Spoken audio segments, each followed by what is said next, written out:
Insulting Genghis Khan's diplomats. One of the most destructive military campaigns in history began for a seemingly trivial reason.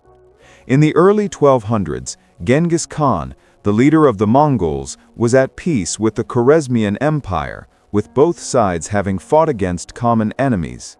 However, this peace was shattered when a Mongol trade caravan entered Khwarezmian territory, where a local governor attacked it, stealing the goods and killing the merchants. Rather than declaring war immediately, Genghis Khan sent ambassadors to the Shah of Khwarezm, seeking justice and punishment for the governor. The Shah made a grave mistake. He had one of the Mongol envoys killed and sent back his severed head with the remaining ambassadors. In Mongol culture, harming a messenger was a serious offense, seen not only as an insult, but also as a declaration of war. Genghis Khan responded decisively with a massive invasion. His army destroyed entire cities and obliterated the Khwarezmian Empire. Even conservative estimates suggest that millions perished, but the Mongol onslaught did not stop there. They continued westward, wreaking havoc in Persia, parts of the Middle East, and even into Europe. It is impossible to say what might have happened had the Shah simply apologized and punished the governor. At that time, the Mongols were engaged in a war in China, so by killing the ambassador, the Shah may have inadvertently triggered one of the most devastating military campaigns in history. German U-110.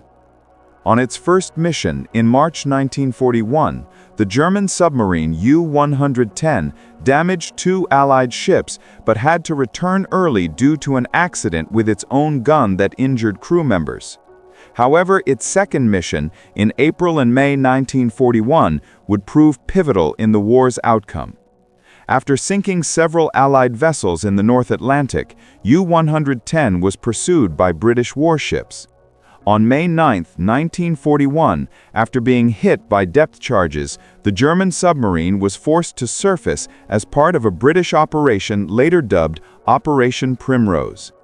Initially, British forces anticipated a fight and opened fire, but they ceased when they realized the German crew was surrendering. The German commander, Fritz Julius Lemp, saw that the submarine was not sinking as expected.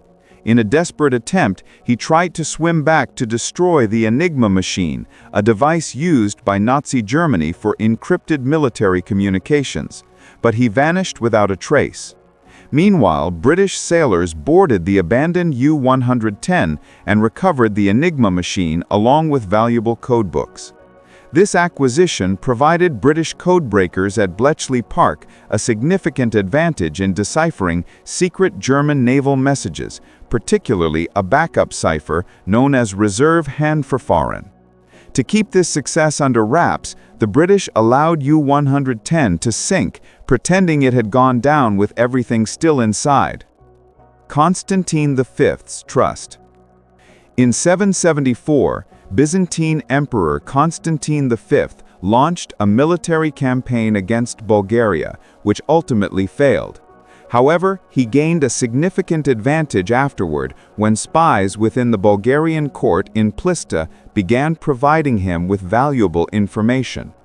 The Bulgarian ruler, Telerig, noticed that Constantine always seemed to be aware of his plans and eventually realized that his government had been infiltrated by Byzantine spies. Telerig devised a clever ruse, or perhaps Constantine was simply too trusting. He sent a message to the emperor, feigning a desire to defect to Constantinople and join him.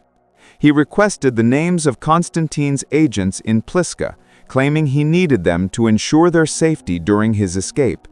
Believing Telerig, Constantine provided the list. However, Telerig had no intention of defecting. Once he received the names, he executed all the Byzantine spies in his court, effectively dismantling Constantine's spy network in one swift move.